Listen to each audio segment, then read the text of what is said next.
Christmas Eve should have been about family, laughter, and the smell of pine needles.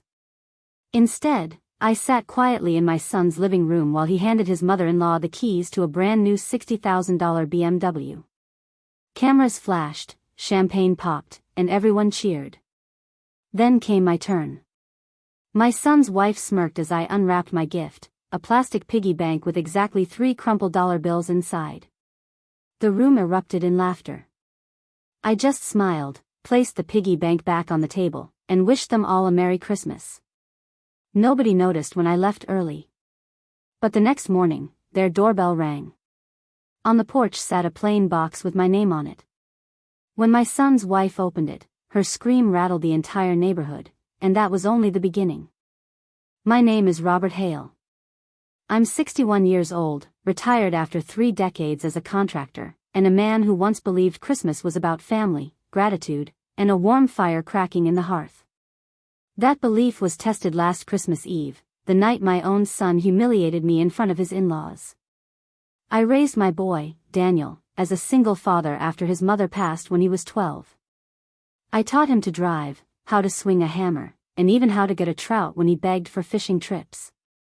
We didn't have much, but we always had each other. Or so I thought. This Christmas was supposed to be special. Daniel and his wife, Melissa, had just moved into their new house. They wanted to host Christmas Eve dinner for both sides of the family. I arrived with a modest gift in my hands, a hand-carved wooden jewelry box I'd made in my garage for Melissa, along with a gift card for Daniel tucked inside. My gifts were never flashy, but they always carried thought and effort. The house was decked out like something from a catalog. Twinkling lights lined the roof, garlands wrapped the banister, and the smell of cinnamon and roast beef filled the air. Melissa's family was there too, her mother, Gloria, dressed head to toe in designer clothes, and her sisters with their flashy boyfriends. I felt like a stranger in my son's home. Daniel was polite, yes, but distant, like I was just another guest rather than the man who'd raised him. He bustled around, making sure Melissa's family had everything they needed. Meanwhile, I sat at the corner of the table, sipping coffee, mostly unnoticed. When Gloria complimented the crystal wine glasses, Melissa smiled. "Oh, Daniel picked those out. He has such good taste." No mention of where he learned to appreciate the little details. No mention of the man who taught him to value craftsmanship. The tension grew thicker as dinner progressed. I tried to join the conversation, asked Melissa's sisters about their jobs, Gloria about her hobbies. My words floated like smoke, acknowledged with curt nods before the spotlight swung back to someone else. And then came the gift exchange. Melissa had orchestrated it perfectly, each gift stacked by the tree, wrapped in glossy paper with metallic bows. The kids tore into theirs first, squealing over new gadgets and dolls. The adults followed, one by one, unwrapping designer watches, spa packages, and brand-name handbags. The laughter and applause were loud, boisterous, almost theatrical. I waited patiently, clutching my small box, watching, smiling. When it was my turn, I handed Melissa the jewelry box. She smiled politely, opened it, and muttered, "Oh, that's nice." Her tone carried the same weight as a passing breeze. She set it aside quickly, moving on. Daniel opened his gift card and smiled briefly. "Thanks, Dad," he said, then tossed it onto the pile. No hug. No warmth. Just efficiency. I told myself it didn't matter. I'd come for the tradition, not the applause. But deep down, something cracked. And I had no idea that the biggest crack was still to come. Dinner plates were cleared, glasses refilled, and the room swelled with chatter. Melissa announced, "We saved the biggest gift for last." Everyone leaned forward, anticipation buzzing like static. Daniel stood, a large grin on his face, and walked to the garage door. The sound of a car engine hummed faintly before he swung the door open. "Merry Christmas, Gloria," he shouted. There, gleaming under the garage lights, sat a brand new BMW SUV. White exterior, red bow strapped to the hood, leather seats that looked untouched. The room erupted. Gloria gasped, pressing a manicured hand to her chest. Melissa squealed and hugged Daniel tightly. Her sisters clapped, one of the boyfriends whistling low. Daniel handed Gloria the keys. "You've done so much for Melissa and me.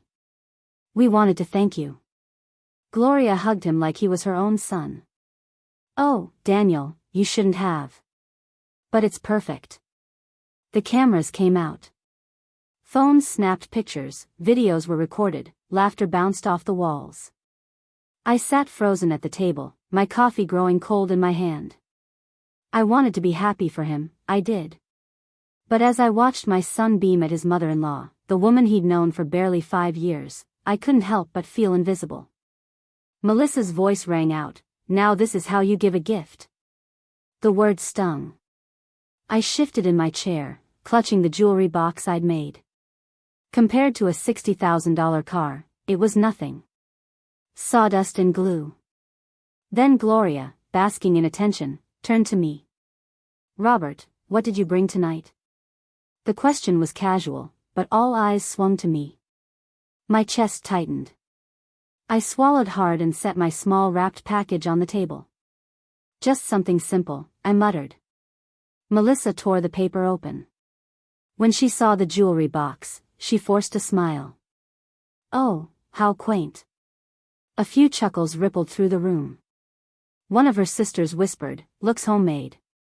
And then, almost as if it were scripted, Melissa handed me a box. "This is from us to you, Robert." I opened it. Inside sat a plastic piggy bank, pink and cartoonish, with exactly 3 crumpled dollar bills stuffed inside. The room erupted again, this time in laughter. Melissa smirked. "Just a little joke, Robert. Don't take it seriously." But the laughter cut through me sharper than any insult. The piggy bank felt heavier than lead in my hands. 3 crumpled bills stared at me through the clear slot, mocking me. Around me, the laughter roared louder. Melissa doubled over, her sisters wiping tears from their eyes, Daniel chuckling nervously but doing nothing to stop it. I forced a smile. My face burned hot, but I refused to let them see me break. "Thank you," I said quietly, setting the piggy bank on the table. Melissa grinned. "See? He has a sense of humor." I nodded, though every muscle in my body wanted to snap. Wanted to shout that I had worked my entire life, that I'd sacrificed everything for the son now sitting silent while his wife belittled me. But I didn't. Instead, I leaned back in my chair, sipping my coffee as if I hadn't just been reduced to a punchline. The laughter faded, conversation shifted, and soon the piggy bank was forgotten, sitting on the table like a wound no one wanted to acknowledge. I excused myself early. "Thank you for dinner," I said, standing. Melissa waved dismissively. "Drive safe." Daniel gave me a half-smile, distracted by Gloria still gushing about her BMW. I stepped into the cold night air, the sound of laughter still echoing behind me. My breath fogged in the December chill as I walked to my old pickup truck, its paint chipped and heater barely working. When I climbed in, I stared at the steering wheel, my hands trembling. I had never felt so humiliated, so unwanted. But beneath the humiliation, something else stirred. A spark of resolve. I drove home in silence, every mile deepening that resolve. They thought the piggy bank was funny. But tomorrow, I would give them a gift they'd never forget. The drive home was the longest 30 minutes of my life. My old Ford rattled on the icy road, the heater coughing out lukewarm air, but my chest burned hotter than fire. The piggy bank sat on the passenger seat where Melissa had shoved it back into my hands before I left. "Don't forget your gift," she'd said, smirking. I had smiled, nodded, and carried it out like a good sport. But now, in the dim cab of my truck, I gripped the toy so hard the plastic creaked. I wanted to fling it out the window, watch it shatter on the asphalt. Yet something stopped me. No. This piggy bank wasn't garbage. It was evidence. Proof of how far my son had drifted. When Daniel was a boy, Christmas meant cutting down a tree ourselves, decorating it with paper ornaments, and drinking hot cocoa while snow piled against the windows. Money was tight, but we laughed. Back then, he hugged me after every gift, even when it was just a new set of socks. How had that boy grown into a man who thought a joke at his father's expense was acceptable? The question gnawed at me the whole ride. When I pulled into my driveway, the house looked dark and lonely compared to Daniel's suburban palace. No garlands, no twinkling lights, just a sagging porch and the faint hum of the street lamp out front. Inside, I set the piggy bank on the counter and stared at it. The 3 crumpled bills mocked me. Freeloader, Chloe's voice from years ago echoed in my memory. But this wasn't Chloe. This was my son. I poured a glass of whiskey, sat at the kitchen table, and let the silence envelop me. I thought about calling Daniel, demanding an apology, asking how he could let his wife humiliate me. But I didn't. I knew the answer. Daniel was caught between love for me and loyalty to Melissa, and Melissa had already won. That night, I barely slept. My dreams were filled with laughter, Melissa's sharp, Gloria's indulgent, Daniel's nervous. When I finally drifted into real sleep, I woke with one thought: tomorrow, I give them a gift. Not out of revenge. Out of truth. Morning sunlight cut through my blinds, bright and merciless. I brewed coffee, stronger than usual, and sat at the table with the piggy bank in front of me. The $3 bills looked smaller in daylight, pathetic even. But I wasn't thinking about the money. I was thinking about meaning. Gifts aren't about price tags. They're about what they say. Daniel's BMW for Gloria screamed, "You're the most important woman in my life." Melissa's piggy bank for me screamed, "You're a joke." So, what message did I want to send? As I sipped my coffee, an idea flickered. A gift that wasn't flashy, but undeniable. Something that couldn't be laughed at or brushed aside. Something that would remind Daniel who I was, and what I'd done for him. I went down to the basement, where old boxes sat gathering dust. In one, I found a folder stuffed with papers, receipts from soccer leagues, medical bills from when Daniel broke his arm at 12, college tuition checks. Thousands of dollars, years of sacrifice. I stacked them neatly. Then I added photographs: Daniel in his graduation cap, Daniel with his first car, a beat-up Toyota I'd paid half for, Daniel holding the keys to his first apartment. Evidence. Proof. A record of a father's love that couldn't be dismissed with a laugh. I slid everything into a plain cardboard box. On top, I placed the piggy bank. Not to mock, but to complete the message: you think my worth is $3? This is the price I've already paid. By noon, the box was taped shut, my name scrawled across the top. I drove it over to Daniel's house and set it on the porch. No note. No instructions. Just the box. Then I rang the bell and walked back to my truck. Melissa opened the door, spotted the box, and frowned. She bent to pick it up. I drove away, watching in my mirror as she carried it inside. I didn't hear her scream, not yet. But I knew it was coming. I was halfway through reheating leftover chili when my phone rang. Daniel's number lit up the screen. "Dad," he said, his voice frantic. "What the hell is this?" Before I could answer, I heard Melissa in the background. She wasn't just upset, she was screaming, high-pitched and relentless. "He's humiliating us. He's trying to ruin us." Daniel's voice cracked. "You left receipts, bills, old photos. Why would you do this?" I took a slow breath. "Because last night, your wife gave me a piggy bank with $3 inside. And you laughed. I wanted to remind you that every dollar I ever had went into raising you. That piggy bank doesn't cover 1% of what I gave." Silence stretched, broken only by Melissa's sobbing. "Dad," Daniel finally whispered. "Melissa feels targeted." "She should," I said flatly. "It was her idea to humiliate me. I don't care about the car, Daniel. I care about respect. And last night, I had none." In the background, Melissa's voice rose again. "Tell him to come get his garbage." Tell him he's not welcome here. Daniel's voice shook. Dad, I don't know what to say. Say nothing, I told him. Just look through that box. Every receipt, every check, every photo. Then tell me again who the freeloader is. I hung up before he could respond. An hour later, my phone buzzed again, this time with texts from family. Apparently, Melissa had posted online, calling me bitter, accusing me of trying to control them with money. But alongside her post were screenshots Daniel hadn't meant to share, photos of the receipts, the tuition checks, the bills. People started commenting. The tone shifted fast. Wow, your dad sacrificed so much. You should be ashamed. That piggy bank wasn't funny. It was cruel. I leaned back in my chair, chilly forgotten, and let out a long breath. Melissa's scream had been the sound of truth breaking through. And it was only the beginning. By the next morning, Melissa's online posts had spiraled. She filled her feed with venom, painting me as a bitter old man desperate for attention.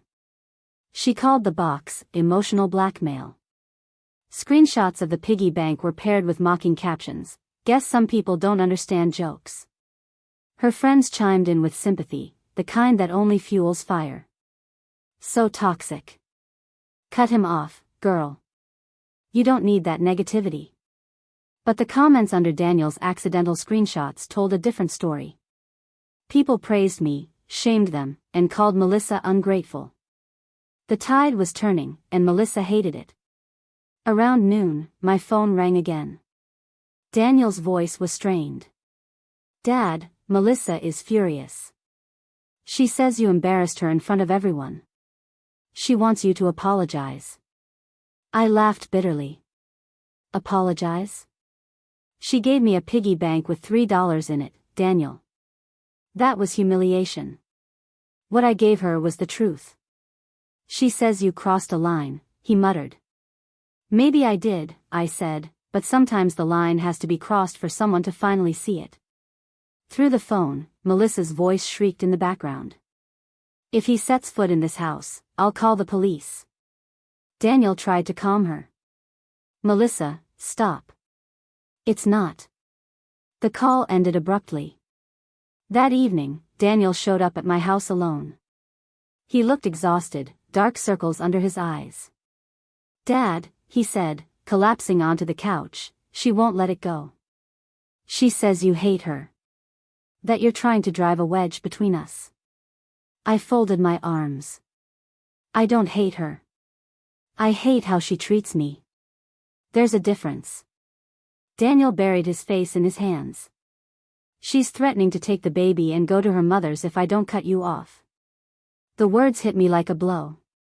She's using your child as leverage now? He didn't answer. His silence said enough. I leaned forward. Daniel, you need to decide. Do you want a wife who controls you with ultimatums, or do you want a family where respect goes both ways? He lifted his eyes, tears glinting. I don't know anymore.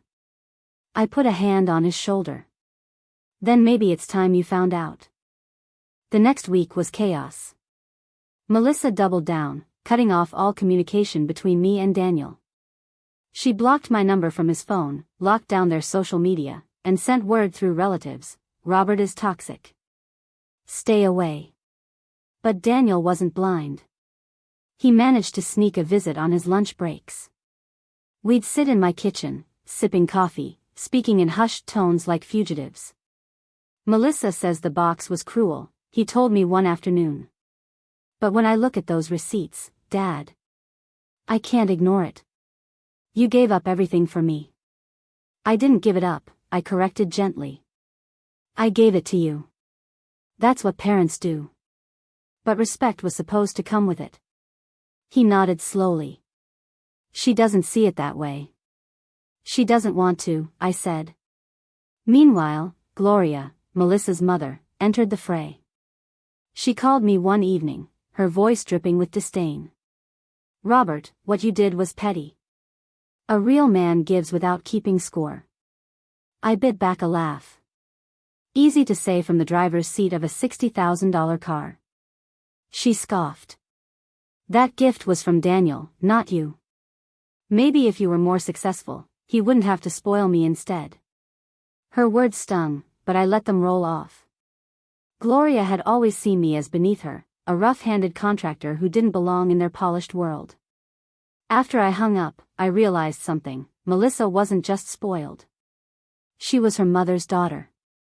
2 nights later, Daniel came by again. He was restless, pacing the living room. Dad, she's threatening divorce now. Says if I don't cut ties with you completely, she'll end it. I felt my jaw tighten. And what do you want? He stopped pacing. I want my son to know his grandfather. I want peace. But I can't lose my family. You already are, I said softly. Piece by piece. Daniel sat heavily, staring at the floor. For the first time, I saw the boy I raised, not the man Melissa molded. The rift wasn't just between me and Melissa. It was splitting Daniel down the middle. And sooner or later, he'd have to choose which side to stand on. The breaking point came during a family gathering Melissa insisted on hosting, determined to take control of the narrative. She invited relatives from both sides, hoping to publicly shame me. I almost didn't go. But Daniel asked me quietly, "Please, Dad. Just be there." So I went. The moment I walked in, I felt the tension. Eyes followed me, whispers buzzed.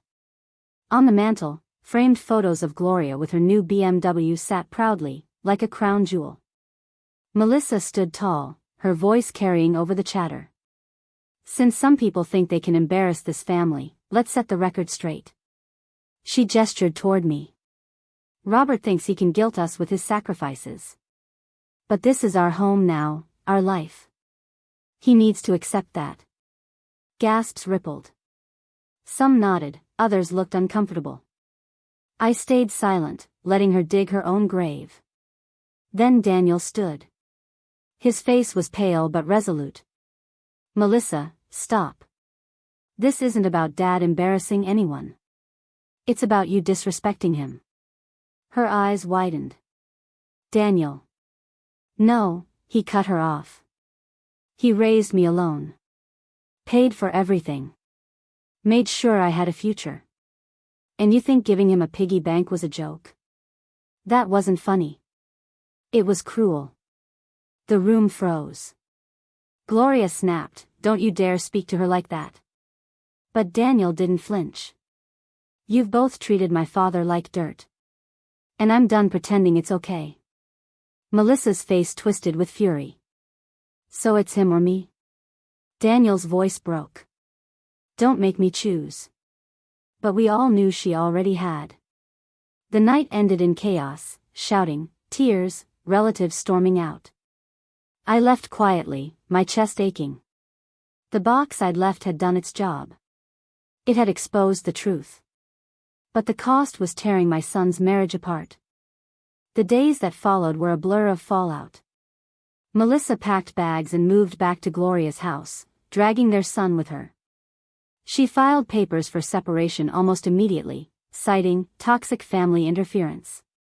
Daniel called me, his voice hollow. "Dad, she's serious this time. I don't know what to do." "Fight for your son," I told him. "But don't fight for someone who only wants control." He sighed. "I feel like I'm losing everything."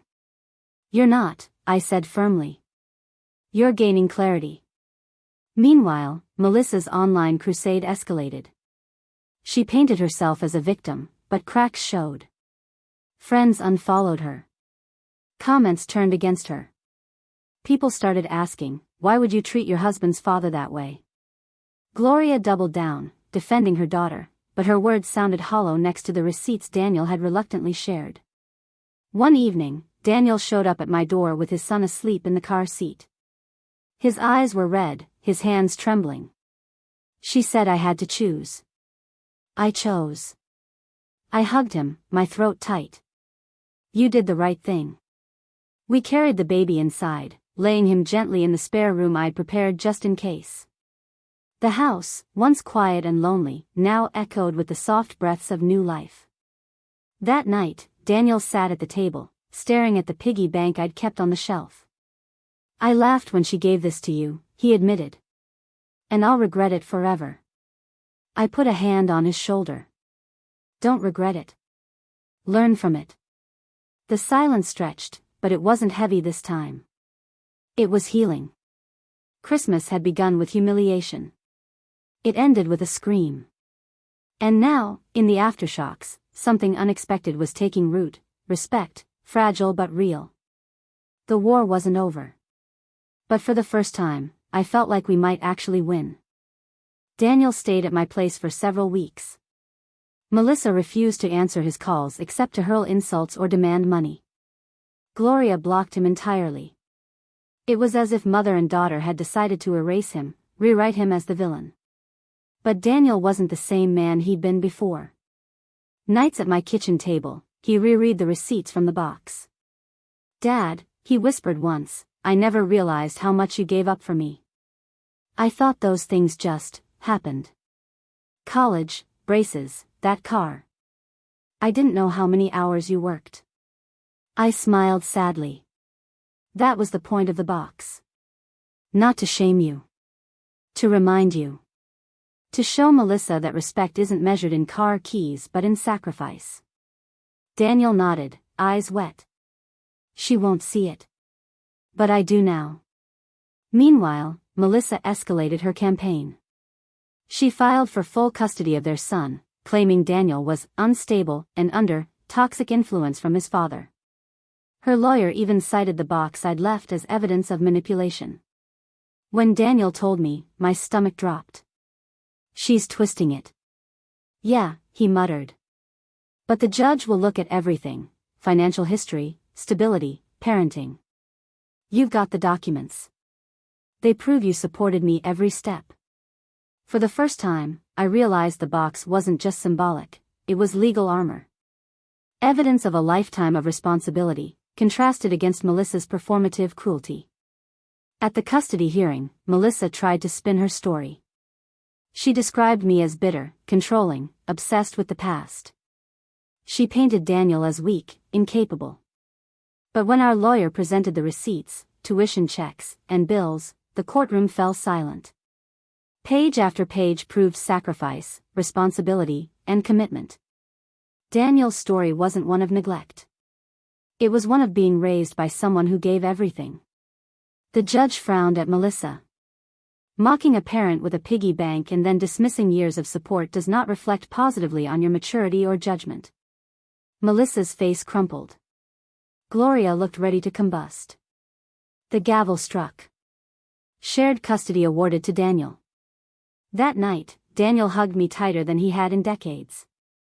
"Dad, the box saved me." I smiled, tears stinging my eyes. "No, son. The truth did." The custody ruling hit Melissa hard. She moved back into Gloria's mansion, but the walls of luxury didn't muffle the whispers. Friends drifted away, co-workers avoided her, and neighbors who once envied her now shook their heads. Daniel, meanwhile, began to rebuild. He found a small rental house, modest but warm. On weekends, his son stayed with him, and sometimes with me. The sound of a toddler's laughter filled my home, turning its loneliness into life again. But Melissa wasn't done. She tried to weaponize guilt, sending Daniel long messages. "Your father destroyed our marriage.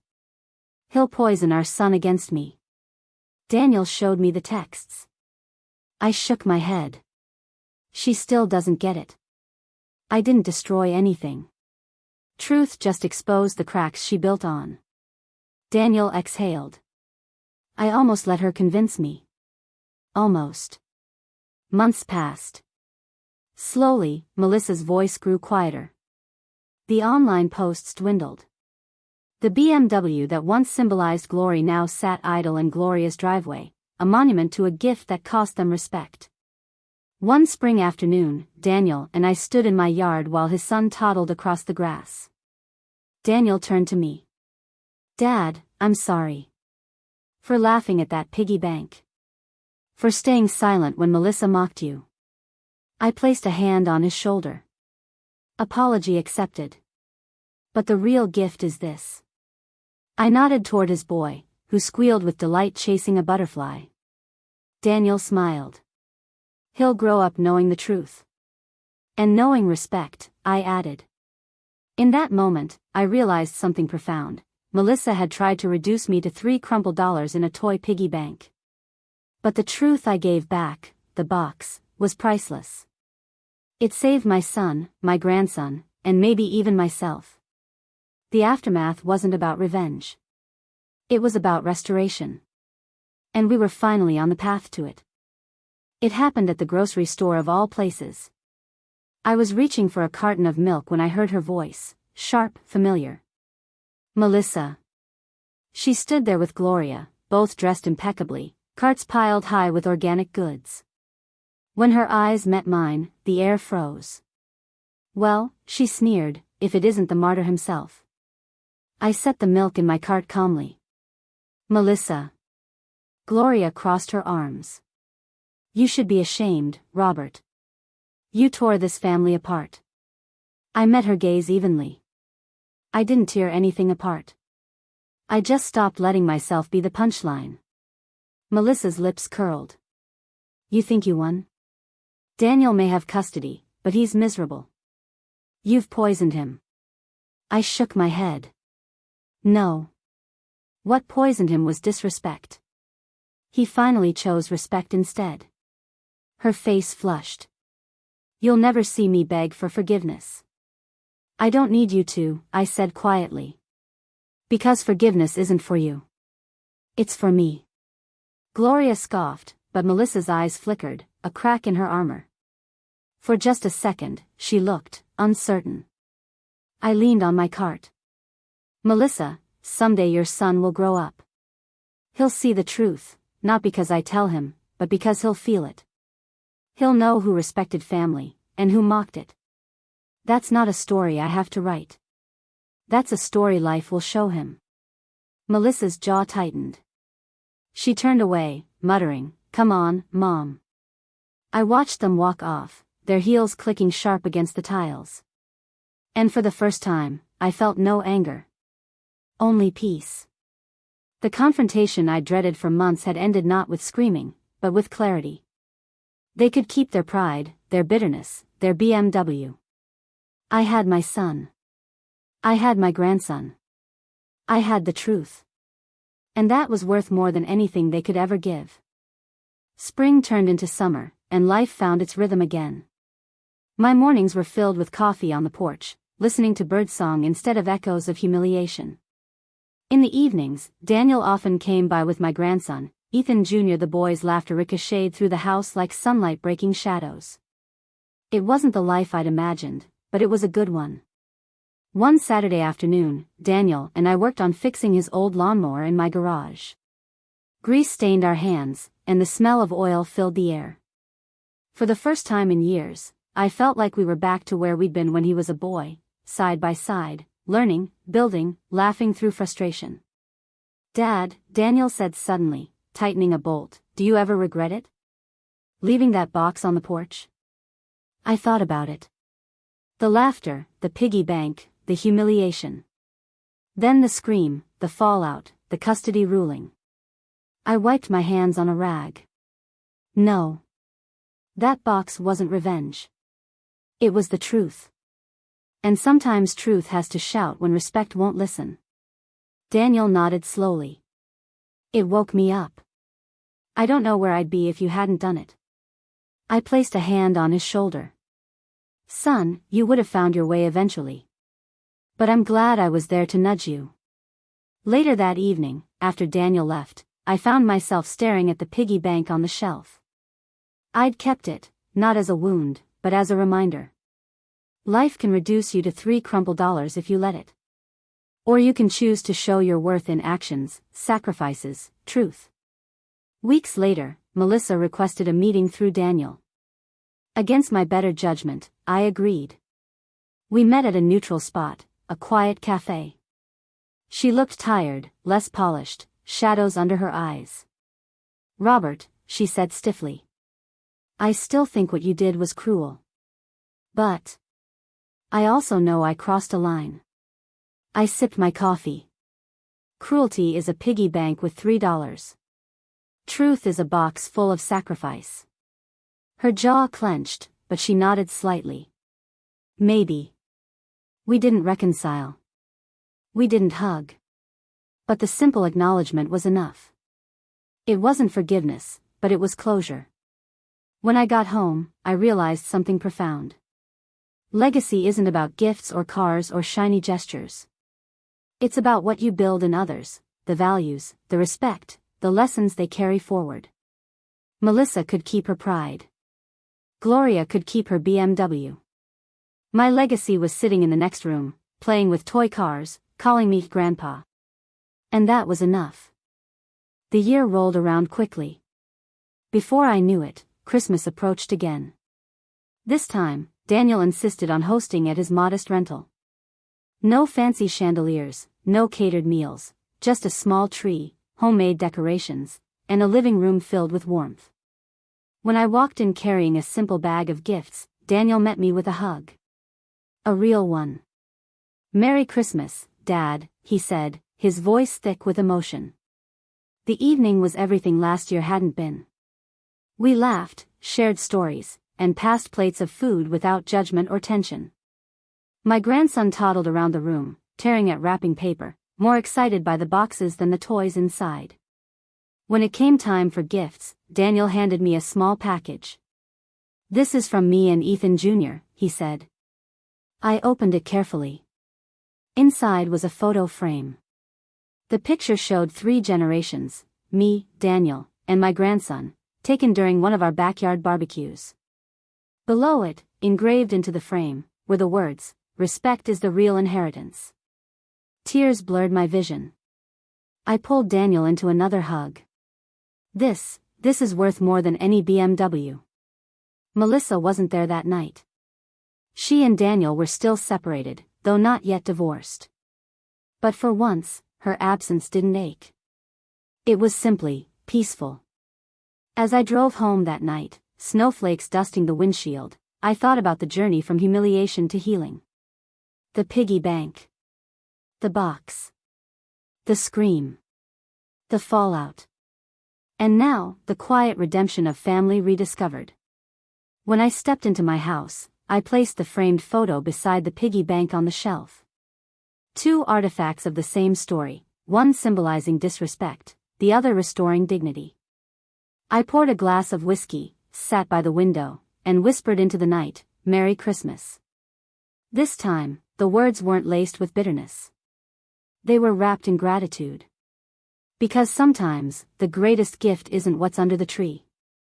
It's the respect you reclaim when you refuse to be mocked. And for me, that was a gift worth more than 60,000 BMWs.